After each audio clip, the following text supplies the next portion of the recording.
last week, as you know, was the All Things Digital conference that Walt Mossberg and Kara Swisher hosted for the Wall Street Journal. And one of the most interesting sessions, I thought, was actually you on stage with Kara and Steve Levitan. Steve, many of you know, is one of Hollywood's top talents, and he is the creative force behind Modern Family. And one of the most interesting things that he said is, hey, I've kind of tried this digital stuff. It makes no sense to me. And here he is, one of Hollywood's top talents, and saying, you know what, I'm a television guy, and that's what's going to work for me. Do you see a schism between Hollywood and the digital world? Well, there's a huge schism. And Steve just represents what is the predominant view. Not so much that there isn't anything to this digital stuff. I mean, everybody obviously knows that there is, but it's not their day job.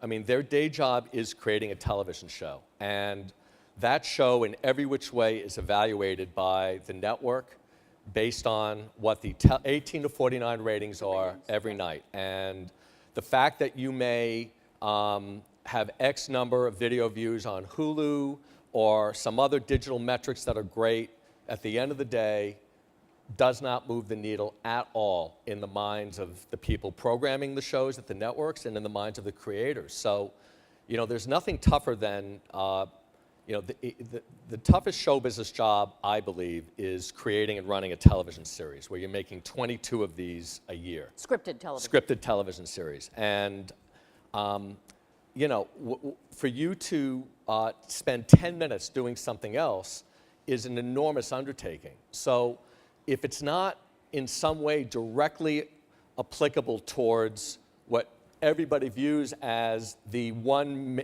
key measurable metric, which is the ratings and how the show is going to be renewed and ultimately sold in syndication, you just don't spend any time on it. So, but you look at an industry like the publishing industry, whether it's newspapers or magazines, and they too waited a long time to make serious commitments to this business. Look at what happened to the music industry. I mean, you're so deep in both television and digital. Do you kind of fear for your Hollywood brethren that they just don't get it? Do you think they're going to need to figure out?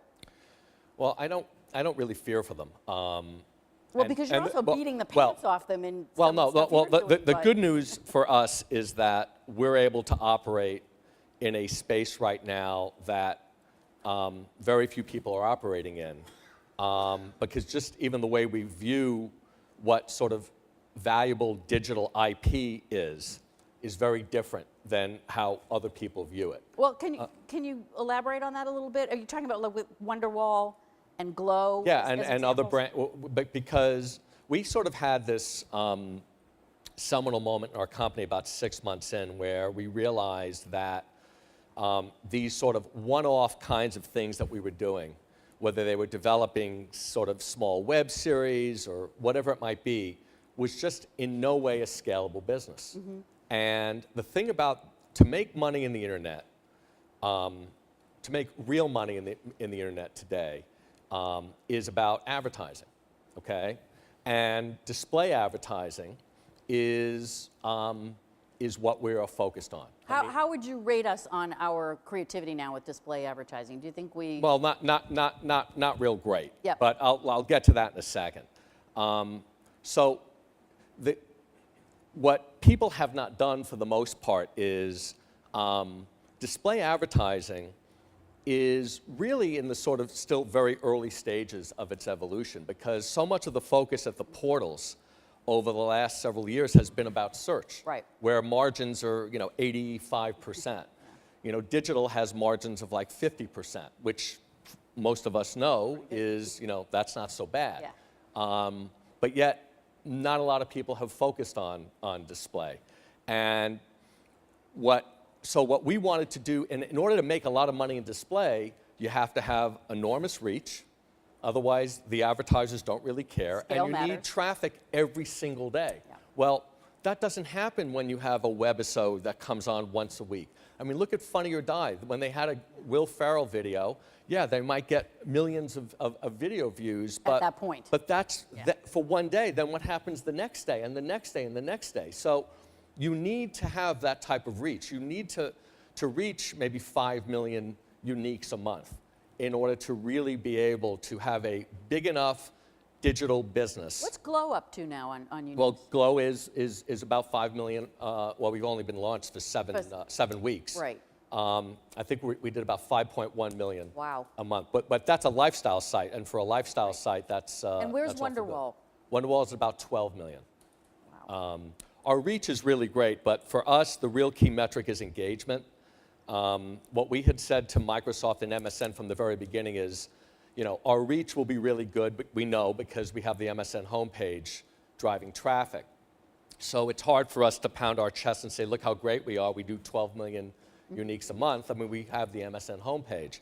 But what you have to earn at the end of the day is the engagement. What's your time spent, how many page views, your time spent per visit, your time spent per uniques, and in virtually every one of those metrics, Wonderwall and Glow is number one. And sometimes by maybe a 40 to 50% margin over the number 2 competitor. What is it that you're doing that is causing that? We're doing a couple of things. I mean, we're first of all, we look at design as a programming tool. Okay. Not to compare us to Steve Jobs and Apple, who, I was saying this to somebody in my office the other day, that, Steve Jobs is like the John Lennon of our generation. I mean, it's so incredible what those guys do. But I like talking about how, when they first came out with the iPod, we forget there were a whole ton of MP3 players out there. And they were called MP3 players. I mean, could you have a worse name? And you couldn't figure out how to use them, okay? And how do you put songs on them? I mean, it was complicated, horrible. And he looks at it and he does 2 unbelievably brilliant things. He creates, first of all, a design around the iPod that is simple and elegant. See, besides being a technology genius, he's a consumer at heart. Exactly. So he creates that simple, elegant design that makes it easy to use, but then he creates iTunes, and that's the genius for me of the iPod. This incredibly simple software that is almost invisible. All you have to do is plug it in, and boom, there's iTunes. And it's like, all of a sudden, it becomes unbelievably easy and simple to do. Well, when I went to Yahoo and I looked at the internet, all of these sites I thought were terrible. Well, it looks like Tokyo at night. Well, they were still more or less tables of contents or indexes. And by the way, the vast majority of sites today still are.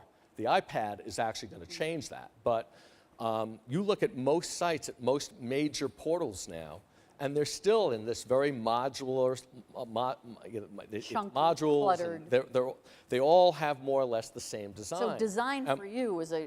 Well, design is simply a tool on how to frame content and how to show an audience what's important and what's not, and how to, a perfect example would have been, I used to talk a lot about newspapers because I love newspapers, and I get a whole bunch of newspapers. I still get 5 newspapers delivered to my house every day. Physical newspapers.